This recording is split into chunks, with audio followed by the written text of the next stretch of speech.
గోవింద నామాల గురించి కొంతమంది నా మీద కేసులు పెట్టడం కూడా జరిగింది. ఎందుకు పెడుతున్నారు? నేను మాట్లాడుతున్నాను, ప్రశ్నిస్తున్నాను, సాక్ష్యాలతో సహా చూపిస్తా ఉన్నాను అన్న ఆలోచనతో మీరు ఈరోజు గత నెల రోజుల్లోనే నా మీద 4 కేసులు పెట్టారు. పోలీసులు ఇంటి మీదకు పంపించి నోటీసులు ఇప్పిస్తున్నారు రాత్రుల పూట. నేను వాటన్నిటిని కూడా ఎక్కడ కూడా బయట పెట్టి ఈ విధంగా ఫోటోలు వీడియోలు బయట పెట్టాలనే ఆలోచన కూడా నాకేం లేదు. నేను సిద్ధపడ్డాను. మీరు ఎన్ని కేసులు పెట్టినా, ఎన్ని హేళనగా మాట్లాడినా, ఎన్ని తిట్టించినా బరాయించడానికి సిద్ధంగా ఉన్నాను. నేనేం తప్పు చేశాను? 3 రోజులు నిరాహార దీక్షని చేశాం. ఈ ప్రభుత్వానికి మా బాధని తెలియజేయడానికి ప్రయత్నించాం. మండు టెండర్లో నిలబడుకున్నాం. అక్కడ దీక్షతో చేశాం. ఒక కార్యకర్త తన బాధని వినిపిస్తూ ఒక పాట పాడడం కూడా జరిగింది. మీరు ఆ వీడియోని చూడండి. నేను నోట్లో నుంచి ఒక మాట రాలేదు, నా చేతుల నుంచి ఒక సైగ లేదు. కామ్గా వింటూ వారు పడుతున్నటువంటి బాధని విన్నానే తప్ప మానవతా దృక్పథంతో నేను ఎక్కడ కూడా ఆ పాటను కోరస్ ఇవ్వడం కానీ ఏదీ చేయలే. కానీ నన్ను ఎంత మాటలు అంటా ఉన్నారంటే అంత మాటలు అంటున్నది మీరు చూడొచ్చు. ఎవరెవరో మైకులు తీసుకొని వాడు ఈడు అని మాట్లాడతారు. నేను ఏ రోజు నా చిన్న పిల్లోడిని కూడా నేను వాడు ఈడు అని మాట్లాడను, సింగులర్గా కూడా సంబోధించాను. అలాంటిది ఈరోజు మీరు ఏం తప్పు జరిగిందని, ఏం చేశానని మీరు ఆలోచించండి. నిజంగా నా తోటి మనుషులకు కానీ, మనతోటి నివసించే వ్యక్తులకు కానీ ఎవరు మనోభావాలు దెబ్బతిన్నా, ఏం చేస్తున్నా నేను మనస్ఫూర్తిగా క్షమాపణలు చెప్పడానికి నేను సిద్ధం. నా వల్ల 10 మంది సంతోషపడతారు, నా వల్ల 10 మందికి మంచి జరుగుతుంది అనుకుంటే నేను 1 మెట్టు కాదు 10 మెట్లు దిగడానికైనా సిద్ధం. కానీ ఈ క్రమంలో కేవలం నన్ను నా రాజకీయ ప్రత్యర్థులు ఆనందం కోసమే నేను ఈరోజు క్షమాపణ చెప్పాలి. అంతే తప్ప నేను చేసింది కూడా ఏం లేదు. ఒకవేళ గోవింద గోవింద, నిరుద్యోగ భృతి గోవింద, ఆడబిడ్డ నిధి గోవింద, 50 ఏళ్ల పింఛన్ గోవిందా అని మాట్లాడారు అని అనే దాని మీదనే కదా నేను ఇప్పుడు అన్నానే. కానీ వాళ్ళు అన్న మాటని చెప్తున్నాను. ఆ మాట అక్కడ అన్నారని నా మీద కేసులు పెట్టారు. ఆ పదాన్ని మనము ఆర్థికంగా ఎవరైనా ఇబ్బంది పడినా ఆయన పని గోవిందా అని, మనం ఏదైనా ఎవరైనా ఒకరు మరణిస్తే కూడా ఎత్తుకునేటప్పుడు కూడా గోవిందా గోవిందా అని ఇలా అంటాం. పేరు కూడా పెట్టుకుంటారు కొంతమంది వైన్ షాపులకు పెట్టుకుంటారు, కొంతమంది చికెన్ షాపులకు పెట్టుకుంటారు. ఇది నేనేమంటానంటే, ఎందుకు మీరు ఎంత టార్గెట్ చేసి మాట్లాడుతున్నారు? నిజంగా నా వల్ల కనుక ఎవరైనా బాధపడి ఉంటే నేను మనస్ఫూర్తిగా క్షమాపణ చెప్తాను. అది చెప్పడానికి నాకేం అభ్యంతరం కాదు, చెప్పాను, చెప్తున్నాను.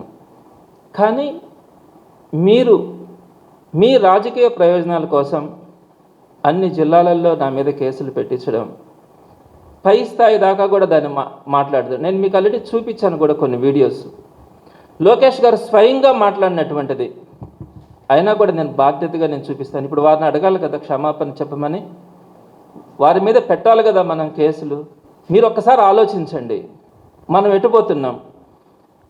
నేను ఈరోజు ఒక హిందువుననో లేకపోతే నాకు భక్తి ఉందనో నేను ఈరోజు ప్రూఫ్ చేసుకోవాల్సిన అవసరం ఉందా? మీరు ఒక్క విషయాన్ని 2 విషయాలు నేను మీ దృష్టికి తీసుకొని వస్తాను.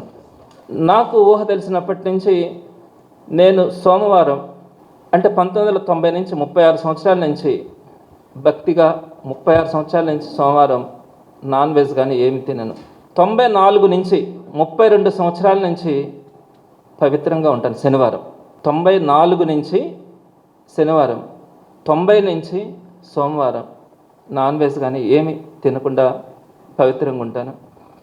నెల్లూరు నుంచి తిరుమలకి, మా ఇంటి దగ్గర నుంచి తిరుమలకి నడిచి వెళ్ళాను 2 సార్లు. మా ఇంటి దగ్గర నుంచి తిరుమలకి నడిచి వెళ్ళాను. అలిపిరి నుంచి అయితే చాలాసార్లు నడిచి వెళ్ళాను. కార్తీక మాసం వస్తే 4 రోజుల పాటు పవిత్రంగా ఉంటాను.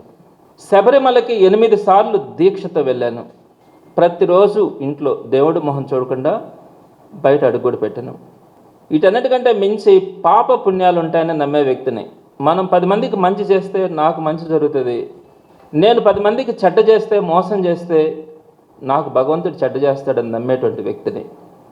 నాకు ఒక కులం ఉండొచ్చు, మతం ఉండొచ్చు. నాకు ఆ కులంలో పుట్టడం, నా మతంలో పుట్టడం నా చేతుల్లో లేనిది. నేను ఏ కులంలో పుట్టానో, ఏ మతంలో పుట్టానో ఆ భగవంతుడు ఇచ్చినటువంటి జీవితం అది నా ఇంట్లో ఉంటుంది. నేను బయట వస్తే మనిషిని, నాకు ఒక మానవత్వం ఉంటుంది. 10 మందికి మనం మంచి చేయాలని ఆలోచించే వాళ్ళం, 10 మంది బాగుండాలని కోరుకునే వాళ్ళం. నేను మీకు తెలుసు, నెల్లూరు రెడ్ క్రాస్ చైర్మన్గా ఉన్నప్పుడు కోవిడ్ సమయంలో ఎన్ని వేల మందికి భోజనాలు పెట్టినామో. కోవిడ్ సమయంలో కూడా కోవిడ్ హాస్పిటల్కి 1 కిలోమీటర్ దూరంలో కూడా ఎవరు పోకపోతే నేను కోవిడ్ హాస్పిటల్స్లోనే ఉన్నాను. Doctor Kishore Ratnam NEET academy 2026 NEET results. All India marks 523, 522, 496, 475, 465, 463, 452, 448, 440, 438, 435, 424, 423, 420. ప్రతి ముగ్గురిలో ఒకరు doctor. 2027 NEET long-term coaching classes starts from July 24, 2026.